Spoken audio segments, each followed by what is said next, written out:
La Jornada Zacatecas TV, un espacio de libertad.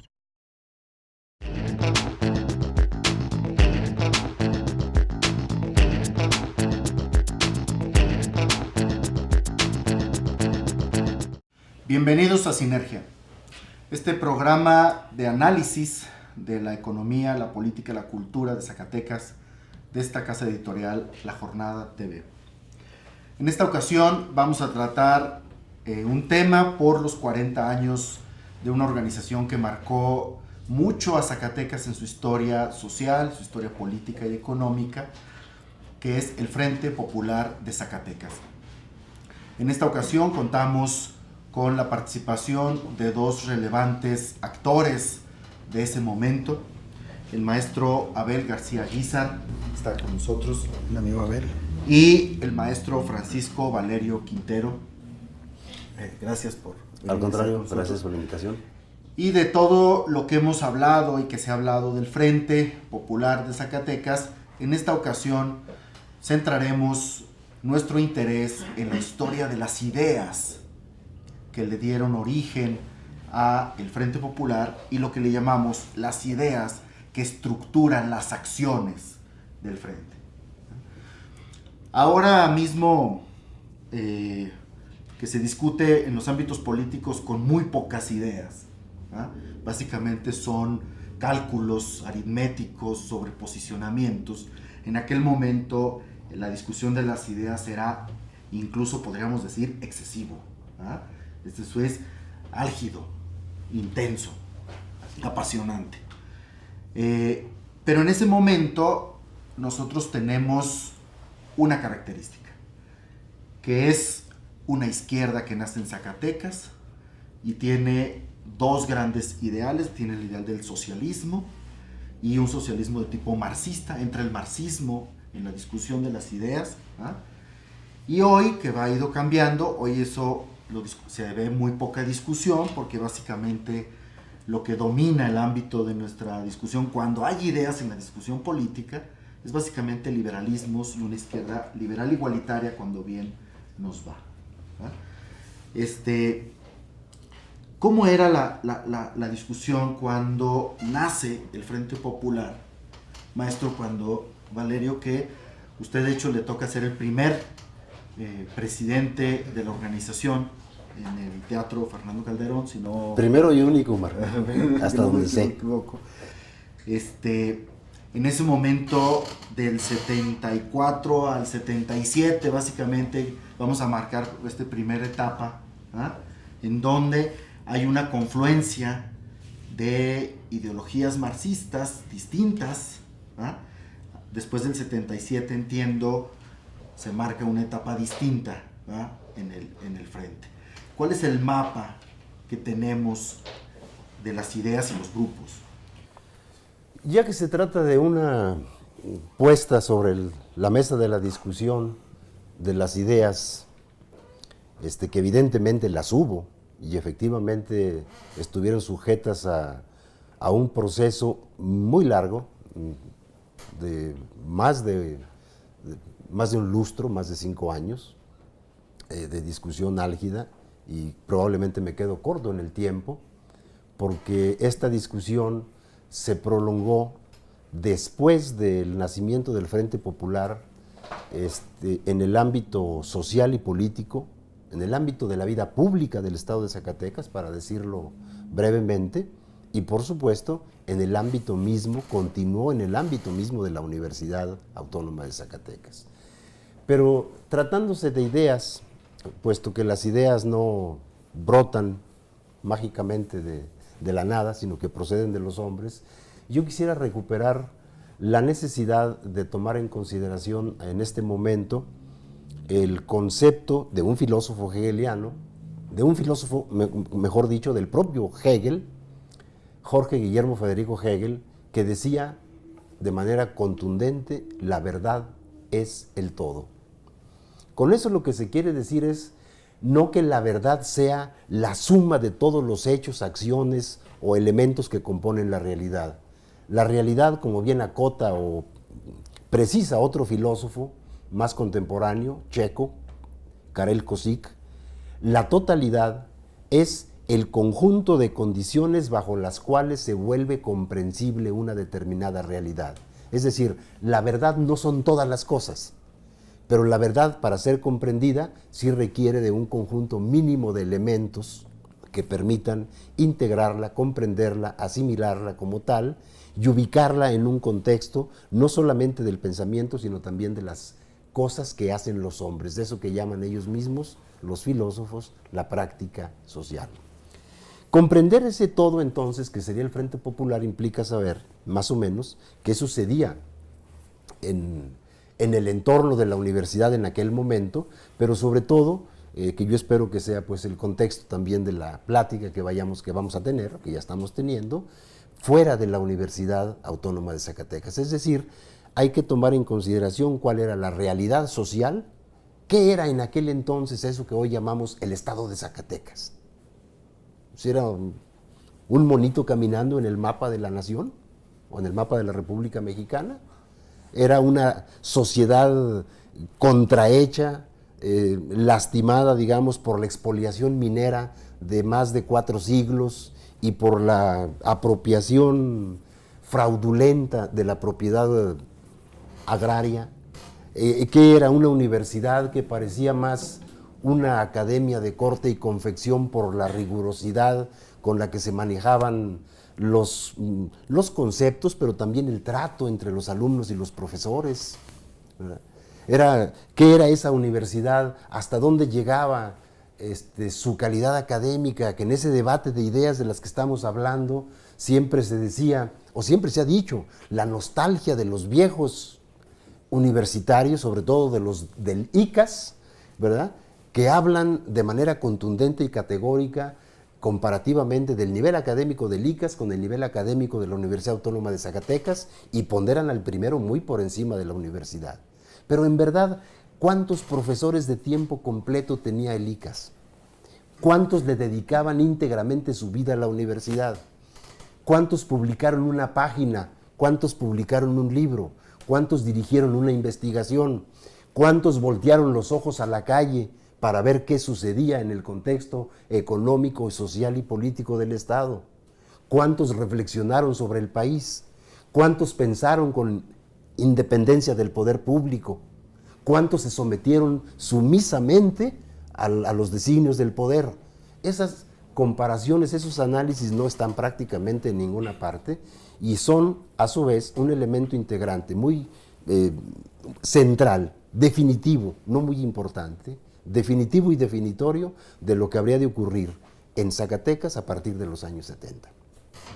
Bien, pues es justamente en la universidad donde, en la universidad que se vincula con los sectores populares, demandas de los sectores populares que venían desde los 50, por ejemplo las demandas de la tierra, ¿verdad?, muchas de ellas desde el 56, y que son sin solución, y cuando llega el frente se detonan, pero una universidad que inicia y que cambia, con ideas en ese momento muy frescas, pero hay un mapa, ¿verdad?, ahí que le da origen en estas ideas al interior del marxismo a los diferentes grupos que le dan origen al Frente Popular, maoístas, trotskistas, un tipo de leninismo, ¿verdad?, pero muy poco anarcocristianismo, de eso prácticamente nada, ¿verdad?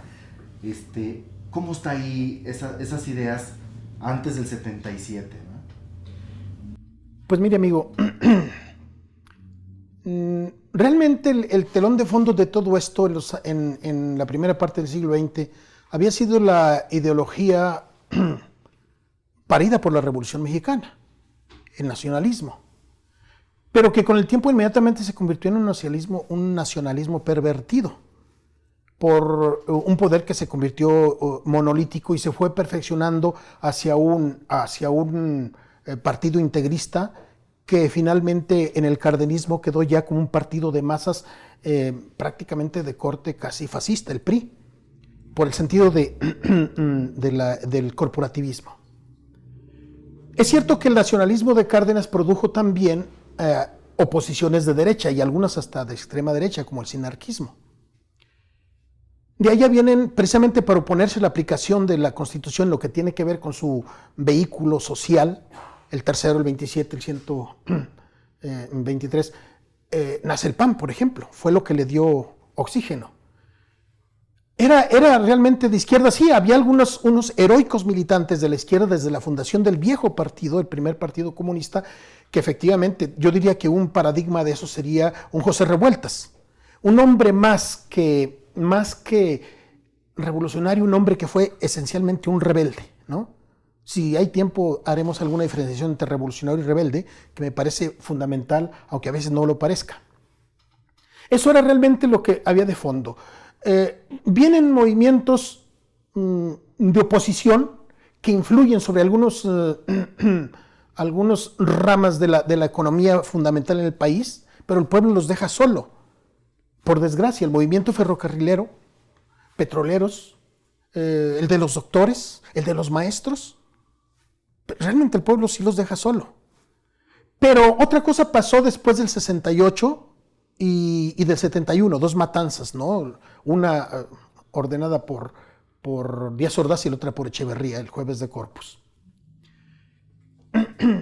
Porque yo siento como que a nivel nacional se estaba un poco como al filo del agua, como diría Yáñez, Agustín Yáñez, ¿verdad? Ante la inminencia de algo. ¿Qué sería esa inminencia? Que muchos después del movimiento, de estas dos grandes represiones, sintieron que no había caminos para la democracia ni para tener una vida cívica, política que se expresara positivamente en el panorama de la República. Y unos se fueron por el lado de la guerrilla y lo pagaron terrible. Es cuando se inicia prácticamente la guerra sucia, que va prácticamente desde Díaz Ordaz hasta Miguel de la Madrid. No quiere decir que no haya represión ahora. Bueno, ya estamos viendo que con Peña Nieto, que parece que el Palacio de Moctezuma sigue estando donde mismo, ¿no? Entonces, ¿qué pasó con eso? Que muchos de esos, unos desencantados y otros ilusionados por encontrar más allá de lo que les marcaba el Estado, marcar sus propias alternativas, les digo, unos se fueron hacia la guerrilla, otros se incorporaron a comunidades específicas, tanto urbanas como campesinas. Y así se fueron dispersando aquellos que fueron sembrando el virus, por así decirlo, el virus de la rebeldía y del hay que hacer algo. Aquí a Zacatecas llegaron en el 69 Noé Beltrán, Pérez Cuevas y Corichi. Pienso que Corichi no fue tan, después de todo, eso es mi punto de vista, no, Valerio lo conoció más cercanamente, ¿verdad? No tuvo una gran influencia porque pronto se fue y siento que él tenía más bien la idea de una especie de universidad partido que luego se insertó en Puebla, etc. Pero aquí se quedaron Noé Beltrán y Pérez Cuevas.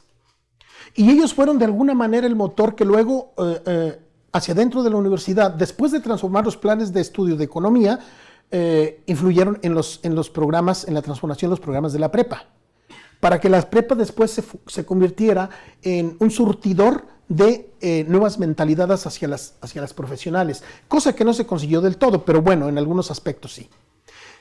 Después del éxito de Noé Beltrán y Pérez, pero sobre todo en esta primera etapa, Noé Beltrán con su trabajo dentro de la universidad y la reforma de la prepa, se erigió como un posible candidato a hacer algo en concretito, ¿no? Formalmente, no, ya no solo realmente, sino también formalmente. Y entonces la oligarquía zacatecana lo votó. Esa oligarquía un poco tonera, un poco una minería en decadencia, unos ganaderos con su 45 en la cintura, que eran los que dictaban la última palabra casi para todo, de donde procedían la mayoría de los gobernadores, etc. El verdadero poder que dictaba las cosas. Unos comerciantes más o menos, una clientela, un clientelismo burocrático incondicional del señor y del grupo político que durante 40 años dominó, que era el reynosismo. Era un poco el panorama ese, ¿no? Y entonces votan a Noé Beltrán, pero inmediatamente después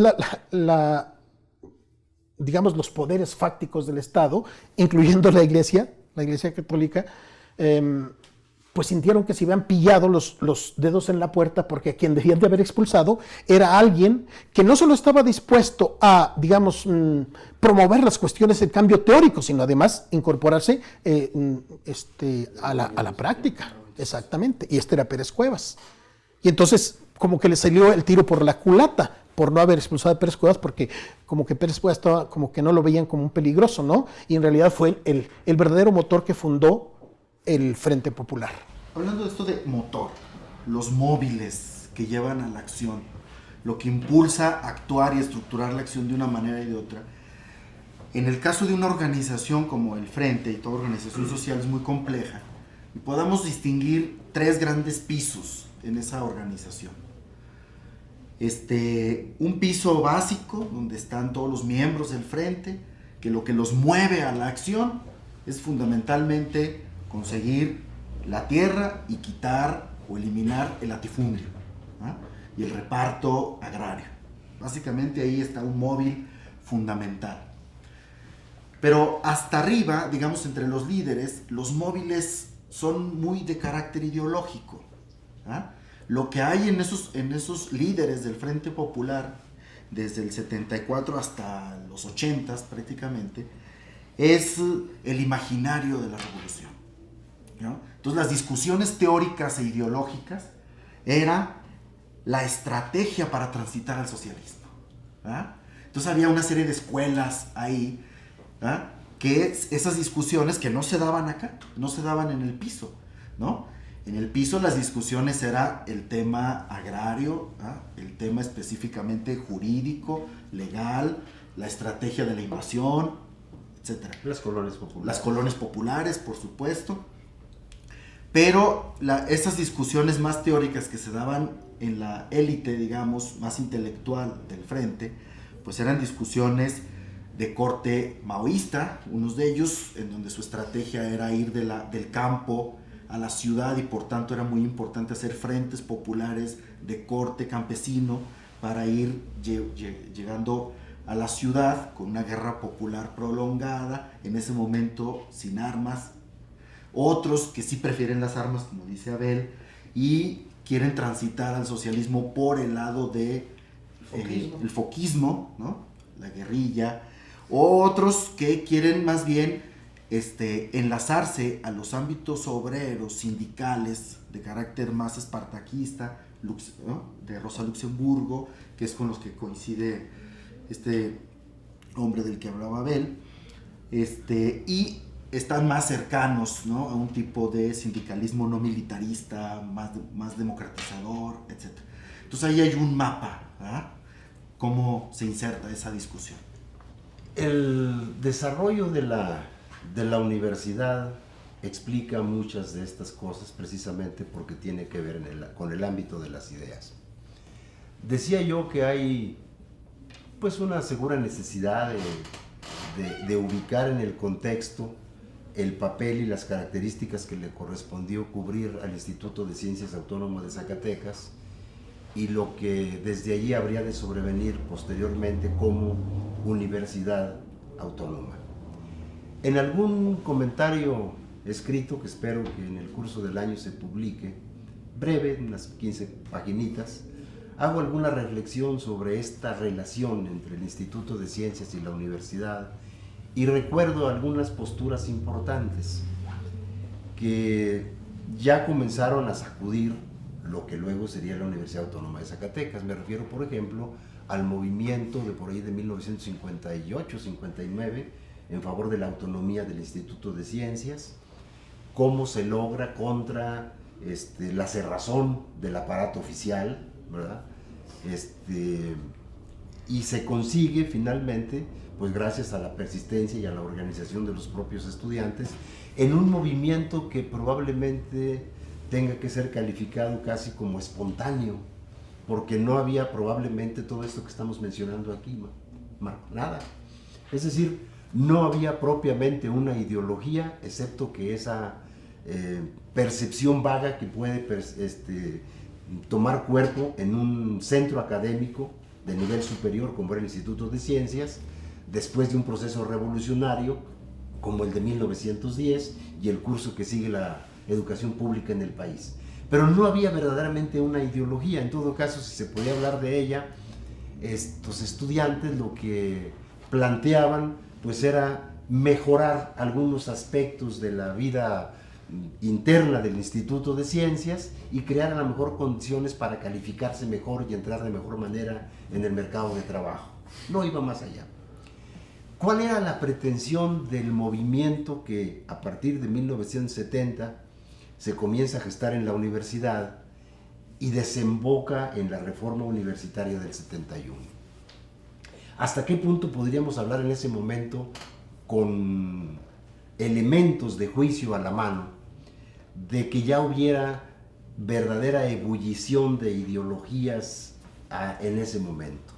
Yo acabo de releer hoy en el curso de la mañana el prólogo de Noé Beltrán para el libro que se escribió sobre el 77 y recuerdo con él que efectivamente dice, éramos partidarios de un socialismo muy simple, es decir, de una relación horizontal entre los sujetos, de la ausencia de jefes, de un movimiento estudiantil y de profesores que no conocía y que no admitía tampoco caudillos.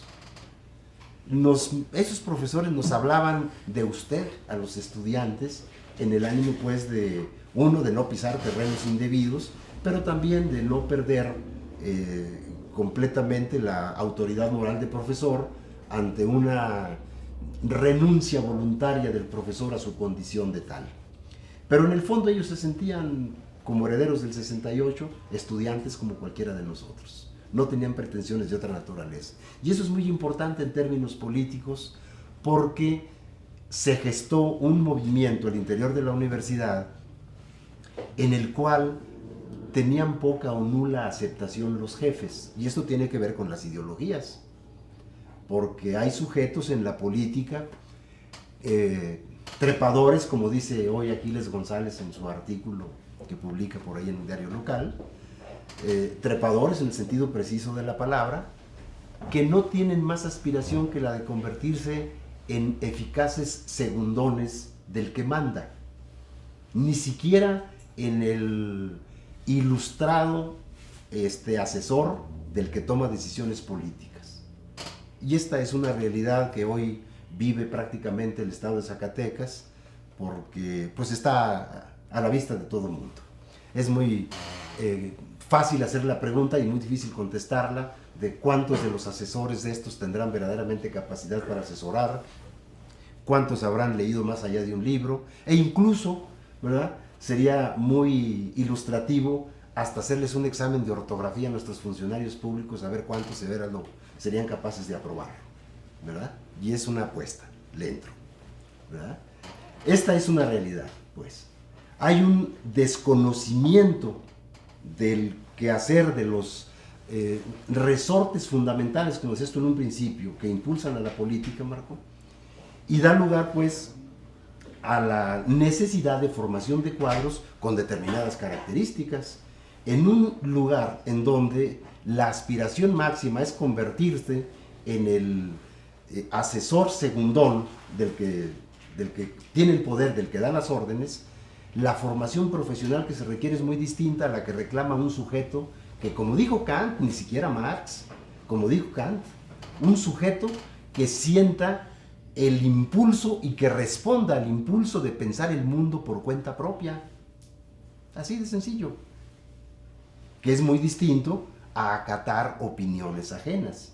Pues en ese sentido yo creo que éramos kantianos la mayoría de los que estábamos ahí, porque el reto que teníamos enfrente era pensar con nuestra propia cabeza, renunciar al margen de líderes y de caudillos, y bueno, la realidad con que nos encontramos es esta, que ya describíamos sobre el estado de Zacatecas, un estado que vivía y sigue viviendo una realidad oprobiosa, en donde pues se retiene una determinada masa de población que varía ciertamente a lo largo del tiempo, crece un poco, pero que es un estado que a fin de cuentas ha producido para el país y para el mundo no solamente chile, frijol, maíz, no solamente ha producido plata, y no solamente ahora produce cerveza y oro, y todo pues hacia afuera, ¿Quién consume el oro que se produce en las minas de Zacatecas? ¿Quién consume la plata que se consume en las minas de Zacatecas? ¿Cuánta cerveza se consume en Zacatecas de la que se extrae en forma de agua de nuestro subsuelo? Somos un estado pues expoliado a lo largo de más de 400 años. Pero hay otra forma de la riqueza que se ha ido año con año, que son los hombres y las mujeres del estado. Precisamente como resultado de esa realidad oprobiosa de la que estamos hablando. Y lo que nos convoca hoy precisamente, el nacimiento del Frente Popular, es el resultado de una concentración excesiva de la tierra. Había latifundios, Guadalupe de las Corrientes, por ejemplo, que según algunos alcanzaban las 18,000 hectáreas. Contrastemos eso, por ejemplo, contra el grito de Zapata, y que tiene que ver con el planteamiento de algunos ilustres pensadores en Inglaterra, los niveladores, por ejemplo, los levelers en Inglaterra, que hablaban de que la cantidad de tierra que legítimamente debería poseer un sujeto, era aquella cantidad de tierra que pudiera cultivar con sus propias manos. ¿Quién puede cultivar 18,000 hectáreas con sus propias manos? Estamos hablando además de propietarios que nunca se ensuciaron las uñas. Y en el otro extremo, ¿qué teníamos? Teníamos una masa campesina con una enorme acumulación de derechos agrarios, pero también con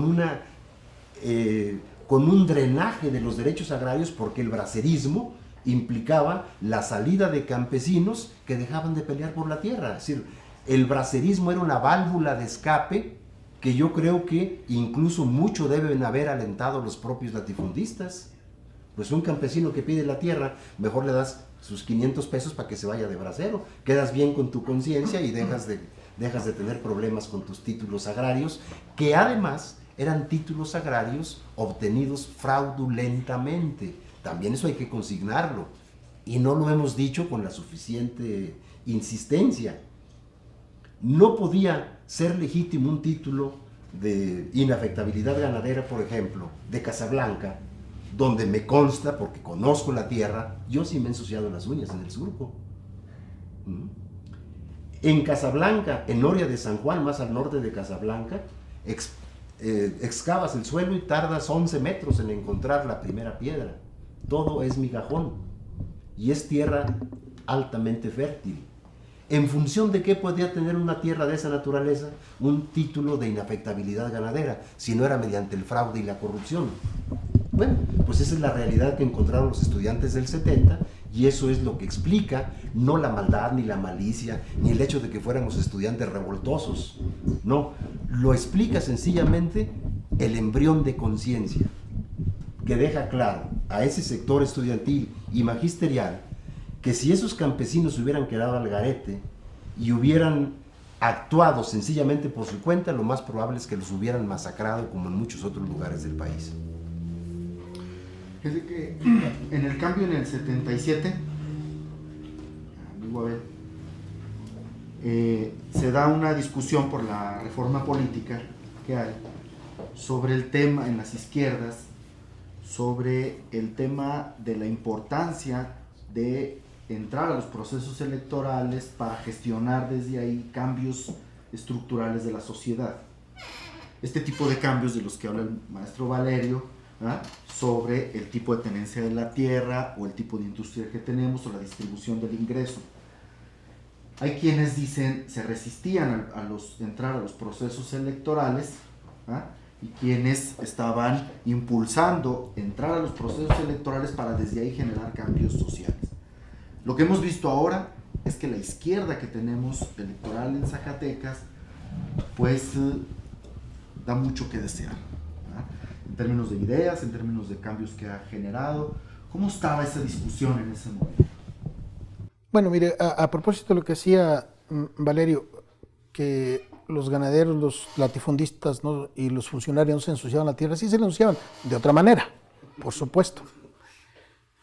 Otro que me surge un poco anecdótico es a propósito de aquellos que aspiran a ser consejeros intelectuales, pero que no han leído. No, a veces también los que tomaban las decisiones. Yo creo que el ejemplo más típico en la actualidad es el desaforado lector Enrique Peña Nieto, que Es el actual ocupante de precisamente eso, de dónde está la casa de Moctezuma, para que no se equivoquen. Pero tampoco estaría absolutamente de acuerdo con el planteamiento que hace usted en el sentido de que arriba había un poco la discusión teórica y abajo simplemente el practicismo. No, en esos años sí leíamos. Era un impulso. Además, no es verdad tampoco que aquellos de arriba no se ensuciaran. No.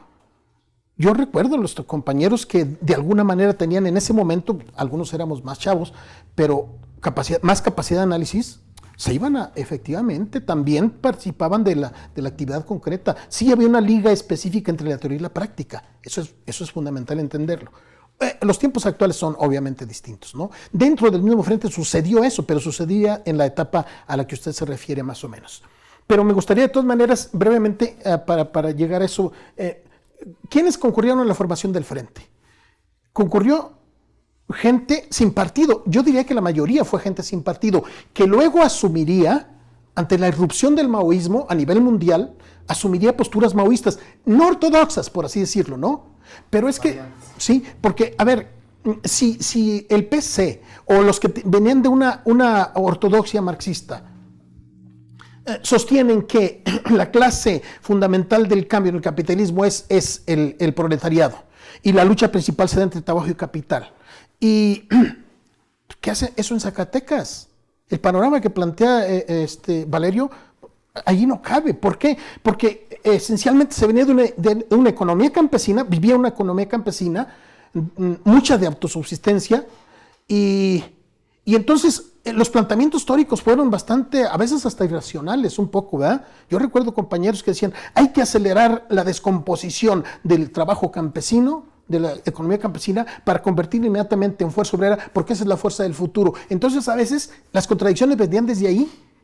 Por eso asumimos de alguna manera el maoísmo, algunos, a nuestra manera, porque éramos admiradores de la comuna china y suponíamos que ahí efectivamente se daba eso. De ahí se desprende inclusive... El campesinado como sujeto. Claro.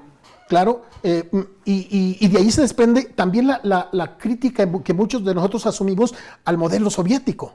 También de ahí viene todo esto, ¿no? Como tecnoburocracia de la clase intelectual.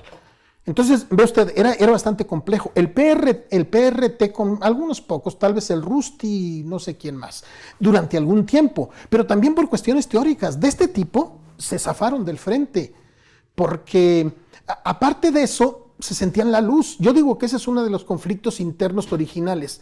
Nosotros somos la luz, tráiganos las masas para indoctrinarlas porque sabemos cómo está el rollo, la línea, y luego ustedes sigan allá y nosotros. Ese fue el primer conflicto de organizaciones de procedencia marxista con la gente que bueno, si asumimos que el maoísmo también tiene una raíz marxista, bueno, también veníamos de allá.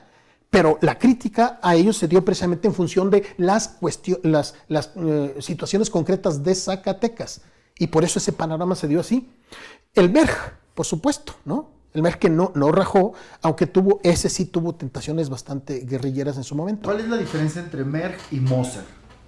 Merg era el movimiento estudiantil Rubén Jaramillo, que se estableció en la Casa del Estudiante de la calle Guerrero, y que era más bien partidario de lo guerrilleroso, el foco. Ellos eran admiradores del foquismo. El Moser fue una organización dentro del frente, pero ya cuando se había desafanado el PRT, el PRD, inclusive en el Moser no estaba propiamente el Merg. No estaba el Merg. Era un movimiento donde llegó un momento en que era muy, muy difícil reunirte. Allí sí hubo, no sé si Valerio esté de acuerdo, un cierto momento de semiclandestinidad con el Moser. Pero la idea era de que antes del Moser, en los inicios del frente, algunos tal vez nos dio por la idea, tontamente por la idea guerrillerosa. Y creo que el Moser sirvió también para decir, no maestro, la cuestión no va por allí. Lo único que estás haciendo es poniendo la barriga para que te elimine el punto, ¿no? Sino que hay que hacer un trabajo de reflexión para analizar las condiciones concretas de aquí, para saber cuáles son las alternativas que se pueden generar para la gente de aquí. Eso fue de alguna manera el Moser. Y después, creo que la cosa más o menos en términos comedidos siguió avanzando hasta el 77. El 77 fue también el máximo de la confluencia, más allá de diferencias teóricas, porque se trataba también de defender la base, la categoría sustancial de la universidad, que era la subautonomía, y ahí confluimos todos. Pero después del triunfo digamos que las fuerzas democráticas de izquierda, ahí sí afloran las contradicciones terribles. Y es lo que abre esta segunda etapa de la lucha política entre las mismas izquierdas, ¿no? Ahora, sí había cuestiones de carácter de fondo, de discusión teórica. Esto que yo les planteo sobre el planteamiento de la lucha de clases, de la dictadura del proletariado, etc. Todas esas discusiones profundas que se daban y que en función de eso a veces exagerábamos, como usted dice, amigo. A veces, no, esta coma no va aquí, este punto no va aquí. Por eso había discusiones de horas, ¿no? De verdad que sí ahora la gente, por desgracia, ya no lee nada, ¿no? Hola, y algunos leen algunos capítulos de la Biblia que luego se les olvida. Bueno. Claro. Sí, en esta discusión, maestro Valerio, en donde está uno de los ámbitos de discusión mayor es qué tanto los campesinos se constituyen en sujetos de cambio de la sociedad, ¿verdad? Entre un tipo de marxismo del que habla el maestro Abel, en donde es básicamente el proletariado, esto es el obrero, sobre todo industrial, etcétera, etcétera, o el campesino para el caso del maoísmo, ¿no? Pero luego del 77, cuando se da esta gran división, este maoísmo, que tiene una virtud de inicio, que era esta valoración del trabajo manual, del trabajo directamente con el campo, también deriva en cierto antiintelectualismo, ¿verdad? Sí. Por esa crítica fuerte, digamos, la virtud de criticar a un intelectual burocratizado, ¿verdad? A los burócratas o a las burocracias, en contra de las masas populares, pero eso que parece ser una virtud brinca y se convierte también en un antiintelectualismo que en el ámbito de una universidad ciertamente puede ser riesgoso, ¿verdad? Sí. Nocivo. ¿Cómo se vive eso? Sí, pues esta es una realidad que se puede palpar, yo creo que con más claridad, Marcos, si vemos lo que ocurre con los países llamados socialistas a escala mundial, ¿verdad? Esta pugna chino-soviética, por ejemplo, estaba evidentemente amparando dos tipos de divergencias. Uno, eran las diferentes maneras de pensar el mundo que tenían los chinos y los soviéticos, y la otra, ante una eventual, que los dos pensaban en el triunfo arrasador de la revolución socialista, cuando ésta se produjera, la duda era quién iba a gobernar ese mundo socializado. Los chinos decían que ellos y los soviéticos decían que no, que tendría que ser de esa manera. Así de simple en el fondo eran las discrepancias, pero dieron lugar a un conjunto enorme de confrontaciones, incluso al desarrollo de una política muy contradictoria por parte de China, y que tiene que ver también con la forma que el maoísmo asume como ideología política y revolucionaria. En el fondo, el adversario filosófico de Mao, pues es el gran filósofo chino, ¿sí? Confucio, dice. Confucio, sí, me refiero a Confucio. Y lo que sobre todo le enfatiza en la crítica el maoísmo al confucianismo, pues es la conducta ante los demás, ¿verdad? Esta condición de equidad, no en el terreno sociopolítico, sino en el terreno prácticamente ético. Entre lucha y armonía. Exactamente. Este problema de la armonía era lo que indigestaba a Mao, porque él no podía hablar de armonía en un contexto en el cual las contradicciones políticas a escala mundial eran la prioridad. Entonces, como no era posible, debe haber pensado Mao seguramente, volver confucionistas a todos los habitantes del planeta, pues lo más probable entonces era, lo que auguraba un mayor éxito era lo contrario, eliminar a los confucionistas, y eliminarlos implicaba justamente esto que tú acabas de mencionar, esta tendencia a menospreciar el trabajo intelectual, que también tiene un enorme problema, porque el intelectual con mucha frecuencia se suele sentir casi como encarnación del Espíritu Santo, ¿verdad? O bien el intelectual, en una actitud contraria a sentirse superior a todos los que no saben, el intelectual puede incurrir en actitudes tan horizontales que puede negar su capacidad de pensamiento y pretender sumirse en la masa, que era lo que quería el maoísmo que hicieran los intelectuales. Así es. Recuérdese que el castigo más importante que le dieron los maoístas durante la revolución cultural, que es una revolución que hay que estudiarla críticamente, yo en la lectura que tengo, la revolución cultural creo que puede haber implicado más de 20 millones de muertos en China. En nombre de la horizontalidad, en nombre del socialismo, en nombre del progreso, en nombre del pueblo.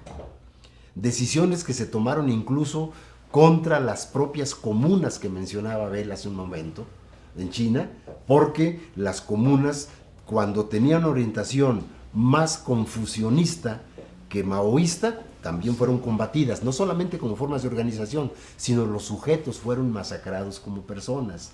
Y el castigo para los funcionarios públicos que pensaban distinto a la revolución cultural, su castigo era quitarles el cargo público y mandarlos 10 años a trabajar en el campo para que se eduquen. Y un dogmatismo del librito rojo. Así es. Un marxismo completamente de manual, que también es la antítesis del pensamiento libre, abierto y crítico.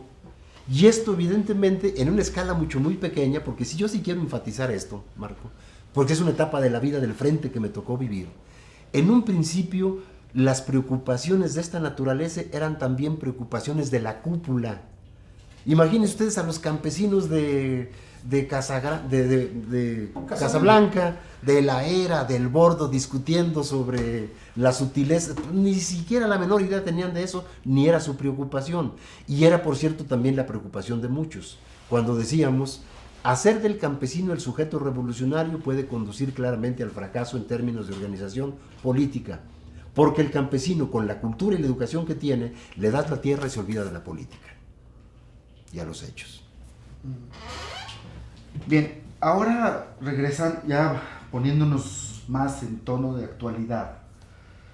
Viene la crisis del marxismo, de manera muy importante, la crítica a esta idea muy racionalista de la historia, ¿ah? En algunos casos incluso con determinismo histórico, ¿ah?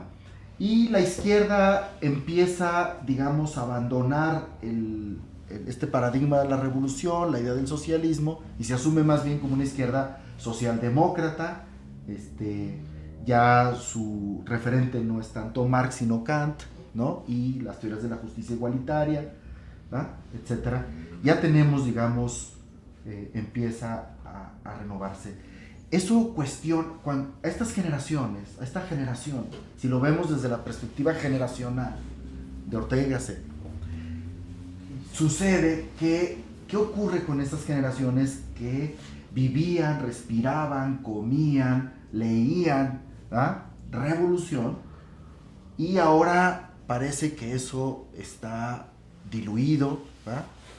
Está totalmente, y ahora más bien es una vida de muy poco debate, política de muy poco debate, pero fundamentalmente liberal, ¿ah? Finalmente liberal. ¿Qué pasa con esas generaciones? ¿Qué ocurre con ellas en ese tránsito? Es que en la actualidad desde digamos, la crisis violenta del capitalismo realmente existente, se impone a nivel global, o se pretende imponer a nivel global, un pensamiento unidimensional, lo que Saramago llama el pensamiento cero.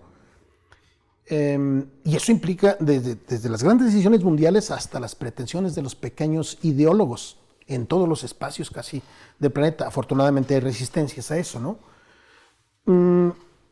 Mire, el Frente tuvo un auge, por supuesto, comunidades que se adherían.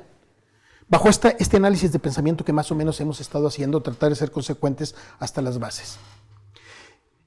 Y ahí vienen las grandes invasiones del 75, que le dieron una presencia enorme al Frente a nivel nacional.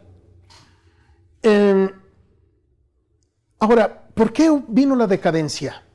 Esto que dice Valerio sobre las discusiones, lo que planteó usted sobre las discusiones ideológicas entre la izquierda, también afectó hacia abajo. El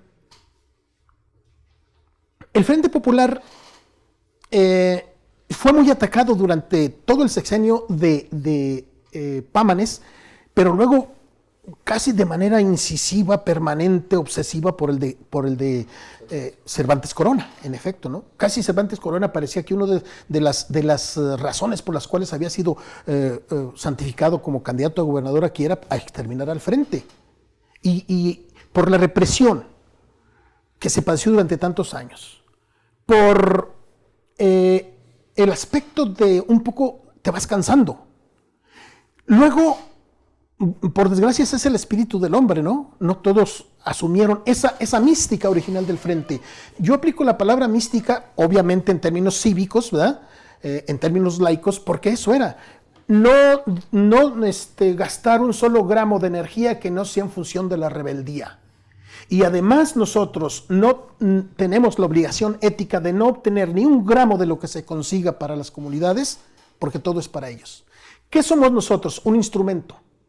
Somos una especie de puente a través del cual transitarán y deberán transitar los problemas de la gente concreta que los padece, pero con la idea de que ese puente desaparezca. Porque en el proceso de esa lucha se debería de habilitar de tal manera a las mismas comunidades que sean innecesario, que le den una patada a ese puente y ellos solos serán su puente, porque el nivel de conciencia y de formación política, eso era nuestro sueño. Y eso es la autocrítica, porque no lo conseguimos. Porque fue importante, transformó las mentalidades y todo lo que usted quiera, pero eso, finalmente ese puente se desintegró y otra vez se refugian un poco en eso. Hay como compañeros que siguen en eso, por supuesto, ¿verdad? ¿Cómo te explicas tú que, no digo que eran frentistas los que votaron por gobiernos de izquierda, ¿no? Amalia, Ricardo, o supuestamente izquierda, en el caso primero sobre todo, pero si no hay por lo menos una idea que permeó en la sociedad, las ideas de esos tiempos, aunque no fueran frentistas, pero que los predispusieron para votar críticamente a esa nuez cerrada que era el control del PRI. Por último, ya para ir cerrando el programa, maestro Valerio, una pregunta que me parece obligada desde la perspectiva de la historia, de estas ideas que estructuran las acciones, es: ¿dónde está la aspiración socialista hoy? ¿Está muerta? ¿Dónde está? Es curioso, Marco, porque esta pregunta también tiene un enorme impacto en lo que ocurre a escala mundial, no solamente en Zacatecas, ¿verdad? Porque es una pregunta perfectamente válida. Pues acabamos de hablar de la crisis del socialismo real, lo que pasa con Rusia, la caída del muro de Berlín, lo que pasa con la propia China, ¿verdad? Que justamente ese esquema ideológico maoísta, a lo que ha dado lugar es a la conformación del Partido Comunista Chino como un capataz de los obreros chinos, y puesta de esos obreros chinos al servicio del capital internacional. Es decir, en China no hace falta una burguesía, como diríamos acá en el caso de los países capitalistas, que explote a los trabajadores. Quien los organiza es el partido, y quien saca los dividendos de ese proceso de interrelación internacional, pues es el Estado chino, en nombre del socialismo, por supuesto, ¿verdad? Evidentemente ese es un gran fracaso, y la pregunta que haces, por lo tanto, tiene plena validez. Aquí también se persiguieron objetivos. El primero de ellos, yo creo que se consiguió, bueno, varios de ellos se consiguieron definitivamente, si los podemos ir enumerando en un rápido recuento. El primero de ellos, ¿cuál era? El primer objetivo de esta totalidad que yo mencionaba en mi primera intervención, el primer objetivo era poner a la Universidad Autónoma de Zacatecas a la altura de su tiempo. ¿Sí? Yo recuerdo, por ejemplo, a propósito de ese comentario escrito que les comentaba, que es posible que se publique pronto, un artículo del licenciado Roberto Almanza, por allá en los años del 58, 59, cuando la autonomía del ICAS, que ya algunos visionarios decían: ¿por qué nos vamos a conformar con la autonomía del Instituto de Ciencias? Que ya la declaren universidad. Y Almanza en ese lúcido artículo dice, mírate las manos, Instituto de Ciencias, ¿y qué tienes en ellas? Nada. ¿Te pareces a una universidad? Pues no. Ni tienes, decía él, una estructura, ni tienes la base profesoral, ni tienes la organización, ni tienes los planes y programas de estudio, y diríamos, tampoco tienes el subsidio ni el proyecto de qué tipo de universidad quieres.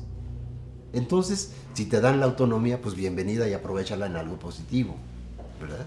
Eso se consiguió y finalmente, años después, la autonomía se concede de manera unilateral por José Rodríguez Elías sin que nadie se la pidiera, con un doble objetivo.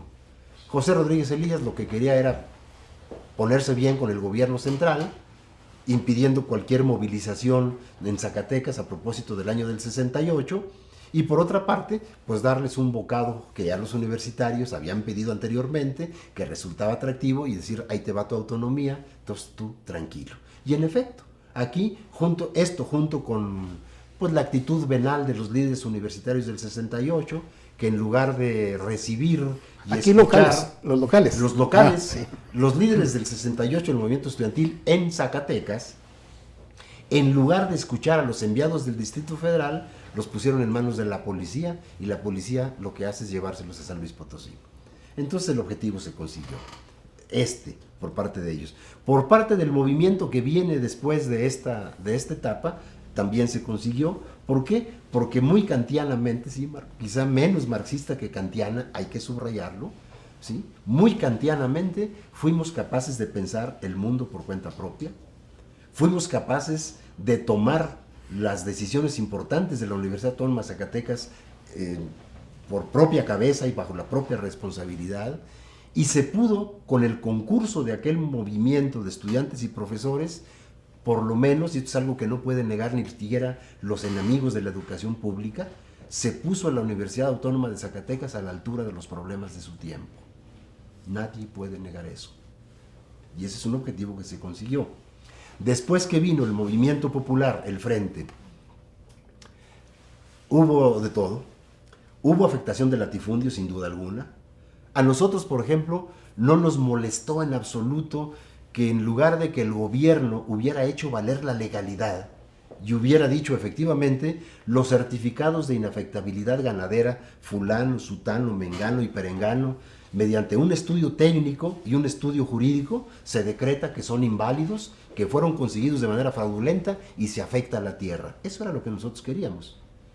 Pero como pues la oligarquía ganadera pues, es una fuerza a nivel nacional, seguramente se movieron, pues allí estaban todos los toreros, los empresarios de los toreros, los ganaderos de reses bravas, los ganaderos exportadores de ganado, y evidentemente en una Confederación Nacional Ganadera algún peso debía haber. Aparte, muchos representantes de esa Confederación Ganadera tenían posiciones de poder en cargos públicos.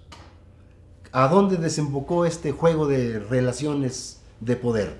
En el hecho de que el gobierno decide, en lugar de afectar la tierra, comprarla para dársela a los campesinos e indemniza a los ganaderos. A nosotros no nos afectaba eso en absoluto, pero evidentemente fue un acto indebido y fue una concesión al poder. Se consiguió la tierra para los campesinos, se consiguieron espacios en las áreas urbanas para colonias populares, sobre todo Guadalupe, Zacatecas, en alguna medida ya desde aquel entonces Fresnillo, también se consiguió. Pozo Hondo. Pozo Hondo. La Boquilla. La Boquilla, sí, en términos de terrenos agrarios, pues, ¿verdad? Hay zonas en donde, si se pudieran comparar las estadísticas a propósito de los usos sociales de la tierra, ¿qué volumen de riqueza o qué volumen de producción agropecuaria habrá producido, por ejemplo, Casablanca en manos de Sergio Cueto, y qué volumen de maíz, de frijol, de ganado produce en la actualidad? Sergio Cueto tenía 4 trabajadores a su servicio. Hoy vean el desarrollo de Casablanca y dense cuenta de lo que representa el monopolio de la tierra, es decir, el achicamiento del desarrollo social. Todo eso se consiguió. La universidad evidentemente siguió su propio curso. Aquí ha pues, seguido seguido un debate, y también es justo mencionar algo. Ahora voy a citar al amigo Abel en ese artículo que escribió para su libro, donde más o menos contesta la pregunta, Marco, en términos de las personas, la pregunta que tú me haces. ¿Qué sucedió con los sujetos sociales que participaron en el 77? Dice, bueno, pues con los sujetos sociales hay que pensar, dice Abel lúcidamente, tanto en los que estaban de nuestro lado como los que estaban enfrente. De los que estaban enfrente, muchos siguen teniendo algún resentimiento contra la universidad, pero también hay que reconocer que muchos fueron capaces de reconocer que habían cometido un error serio. Y sobre todo, a nivel político, algunos políticos lúcidos, a mí un exgobernador me lo dijo de frente, Genaro Borrego, no sé si en una plática privada, pero bueno, el tiempo ha pasado y de todas maneras él sigue siendo un personaje público. Genaro Borrego me dijo claramente a propósito del 77, dice, las afectaciones de tierra debió haberlas encabezado el PRI. Desde entonces el PRI estaba dejando de hacer su trabajo. Es decir, no es un fenómeno nuevo, ¿no? Ese es el resultado que tenemos, esa es la realidad a la que hay que voltear, no para, como también dice Abel en su artículo, quemarle incienso a los santones del pasado, sino para darse cuenta de que por muy dormido que el león parezca, sigue estando allí. Bien, pues con esto concluimos nuestro programa, seguramente Me las permítame decir, discusiones... mire, Sí, por la pregunta que le hizo el amigo, yo lo que digo sobre el socialismo y todo eso no pasa por los partidos, nada más, porque ya no hay tiempo, pero no pasa por los partidos, por el sistema de partidos actual. Otras cosas vendrán de afuera, ¿no? Resistencias en todo el mundo y eso, esas son la esperanza, no los partidos. Sí, la crítica al sistema de partidos es fundamental. Bueno, pues este es nuestro programa, el primero que hacemos sobre el Frente Popular y también el primero que hacemos de una tarea que seguramente tenemos que completar y continuar haciendo, que es la historia de las ideas políticas en Zacatecas, ¿verdad? Y la manera como esa historia de las ideas políticas estructuran formas de acción de las personas y luego eso generan estructuras sociales, ¿verdad? Este es nuestro primer programa, nos despedimos, hasta luego.